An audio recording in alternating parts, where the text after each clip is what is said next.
un tad zili būs tie audumiņi, ja? Nīkrātas pamatskolā Maija Rubene strādāja pēdējos 2 tās pastāvēšanas gadus, pirms tam bijis darbs Rīgā.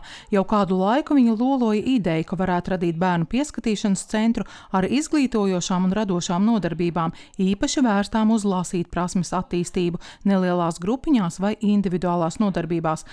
Tapusi zinību māja sapnis. Likās, ja es tagad nemēģināšu, kad tad, jo man beidzās darbs, atradās telpas, un viss augstskolas pabeidz, un viss sakara tā, ka šis ir pēdējais laiks kaut ko darīt un piepildīt to, ko, un vismaz pamēģināt, un tad jau domāt tālāk. Man nav bailes no tā, ka es zinu, ka, ja nesanāks, tad vismaz man būs mierīgs sirds, ka es esmu mēģinājusi, un iešu tālāk strādāt uz parastām skolām, varbūt Skrundā kādreiz vajadzēs. Lielākie iedrošinātāji bijuši tieši bērnu vecāki, un viss iespējamais apjoms ir jau gandrīz aizpildīts. Anna jau pagājušajā gadā, tad, kad viņa gāja Nīkrātas bērndārzā, arī Maija tur bija kā sākumskolas skolotāja, un viņām bija izveidojies ļoti labs kontakts. Un tad, kad Maija stāstīja par savu ideju veidot zinību māju, man šķiet fantastiski iespēja. Nevienmēr mēs mājās spējam nodrošināt to, ka mēs varam viņus iemācīt lasīt, jo vecāki nevienmēr ir autoritātes un nevienmēr gribas viņus klausīt, bet Maijai ir brīnišķīga pieeja bērniem, un Anna ar nepacietību gaida katru nodarbību. Tad papildus mēs mājās darbojamies, tad mēs sarunājām šeit, kur bērnam katru dienu ir lielāko prieku, mums jābrauc. Bet skolā jau arī, protams, patīk un apmierināts ir. 100% zināju, ka es vedīšu savu bērnu arī šeit, tāpēc, ka, pirmkārt jau ir savējos jāatbalsta. Un vēl jau vairāk, ja ir mums bērni, tad vēl jau vairāk. Maija atzīst, ka zemā skolēnu lasīt prasme ir problēma visā Latvijā.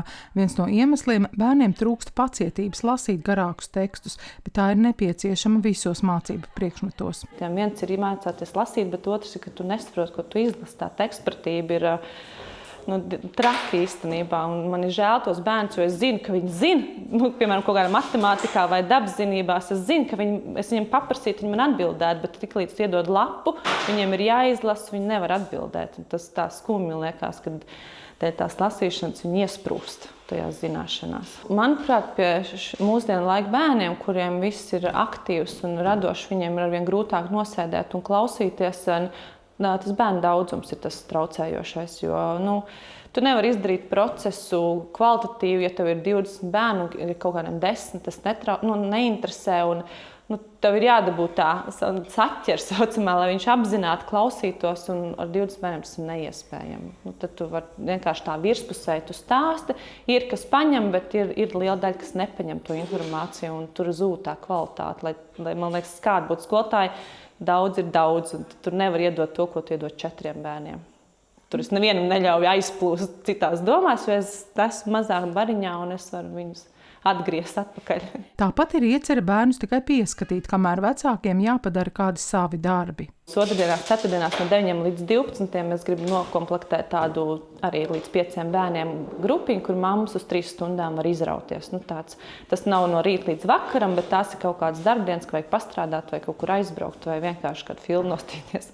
Tad tāda iespēja arī būs. Un vēl ir kopā ar māmiņām plānots. Tāds bēbīšu kursus pēc Emijas Pikleres filozofijas pie Klaudijas Hēles, kas strādāja, tur es ieguvu fantastisku pieredzi, kā cieņpilni izturēties pret bērnu, brīvu rotaļāšanās iespējas, ko dod, kas ir svarīgi, kurā brīdī mēs attīstam, sākot no 8 mēnešiem, kas sāk rāpot, kāds tās rotaļāšanās ir aktuāls tieši tajā vecumā. Un to kopā ar mammām, vērot bērns, ļaut viņiem radoši izpausties un pārunāt kaut kādas lietas. Zinību māju Maija ierīkojas par saviem līdzekļiem. Svarīgi bijis arī tas, lai bērniem būtu iespēja izmantot interaktīvo tāfeli. Ieva Benefelda un Lants Peršvits, Skrundas televīzija.